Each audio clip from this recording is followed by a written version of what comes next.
High দি। Hello, আজকে তুমি second time আমার কাছে মেকআপ করছো, তোমার আজকে লুকটা কেমন লাগে? আমি সুধীরা। আজকে সেকেন্ড টাইম মৌসুমী সেনের কাছে আমি মেকআপ করলাম।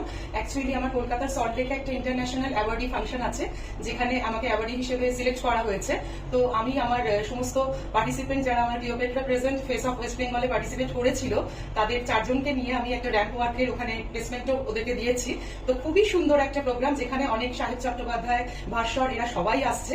তো আমি মানে কেপেবল মনে করেছিলাম মৌসুমী সেনকে, কারণ আগের দিনের আমার প্রোগ্রামের লুকটা এত সুন্দর ক্রিয়েট করেছিল। সেকেন্ড টাইম আমি কোনো আদার্স অপশনই ভাবতে পারিনি। তো আজকে আমি ওর কাছেই সাজলাম, এবং সি ইজ ভেরি ট্যালেন্টেড, আমি আগের দিনও বলেছি। তো সবাই তোমাদের স্পেশাল ডেতে ওকে ছাড়া আমার মতো আর অন্য কোনো অপশন দেবই না। Thank you.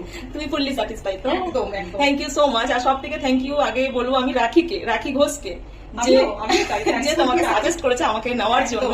Thank you so much রাখি, আমাকে সাজেস্ট করার জন্য, যার ফলে দিদি আমাকে সেকেন্ড টাইমও ডাকলো, দিদিকে আমি স্যাটিসফাই করতে